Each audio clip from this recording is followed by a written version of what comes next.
Former President Trump says the Secret Service did a good job in their response to Sunday's apparent assassination attempt at his Florida golf course.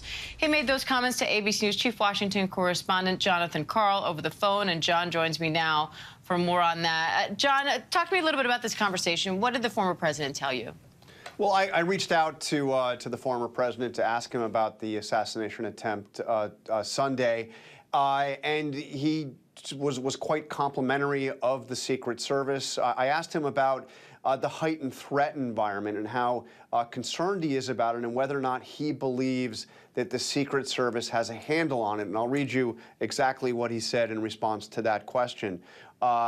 He said, yeah, I do. I think the Secret Service is doing a good job, and they did a very good job over the last couple of days. And on that event, meaning the attempted assassination on Sunday, I thought they were excellent. The other thing that I asked him about was his conversation with Joe Biden. As you know, he had a call with President Biden in the wake of the assassination attempt, a call that was actually not connected until yesterday. And once again, he was actually quite complimentary of President Biden, at least in connection to this call. He said it was a very, very nice conversation, actually. He called me just to, express his sort of horror that a thing like that could happen, but it was a very good conversation. And I said that the message that I had been hearing from the White House is that they want to be absolutely certain that the Secret Service has all the resources it needs to do its job, again, in the face of this very much heightened threat environment. And former President Trump said that that was exactly the message that he heard from President Biden, that President Biden told him essentially exactly that. And then he said, I hope that's the case. So I'd say there's a lot of noise out there. There are conspiracy theories one way or the other about what happened on Sunday. There's a lot of very harsh rhetoric. But in this conversation that I had with former President Trump, he was very positive about the Secret Service and its performance, especially on Sunday, and its ability to handle the threat environment that we unfortunately find ourselves in, and quite positive about his conversation with President Biden.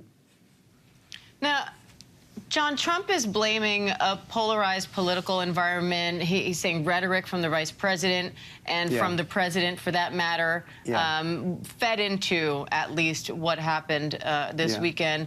Did he mention that on your phone call? What did he tell you about that? I mean, look, he certainly is, and some of his followers are going much further than that. You have, I don't even want to get into them, but there are all kinds of conspiracy theories and a lot of, talk of pointing the finger at Kamala Harris and Joe Biden for this attempted assassination attempt, and some going back and saying the same about the assassination attempt in July in Butler, Pennsylvania. There was none of that from Donald Trump. He didn't say any of that in my conversation with him. He was not casting blame on anybody. He was simply praising the job of the Secret Service, and again, being quite complimentary of his phone call with Joe Biden. Now, we'll see what happens when he takes the stage. He's going to be in Flint, Michigan this evening, and I wouldn't be surprised to see some of this come up in that speech. But this was, pretty direct. It was not a lengthy conversation, but we spoke for a few minutes, and there was none of that blaming Democrats, blaming Kamala Harris, blaming Joe Biden. That was not what the president had to say in his conversation with me. John, he's back on the campaign trail today. What are you hearing about his strategy now? Should we expect to see a change in his messaging, a change in his demeanor? Well, he made it clear to me that one thing that's not going to change is his schedule. He plans to be out there and be out there with frequency. He said making a lot of stops, being on the road.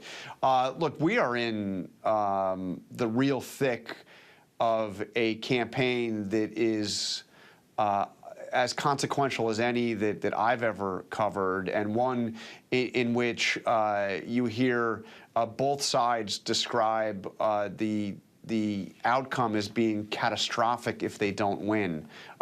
Democrats suggest that if Trump wins, and certainly Trump arguably goes even further and says we won't have a country anymore if he doesn't win. So this is going to be, quite frankly, in many ways, an ugly campaign. It already is. And I think that I wouldn't expect Donald Trump to do anything but to drive further and deeper into his attacks on Kamala Harris, on Democrats generally, and on his political opponents. Jonathan, Karl, thank you.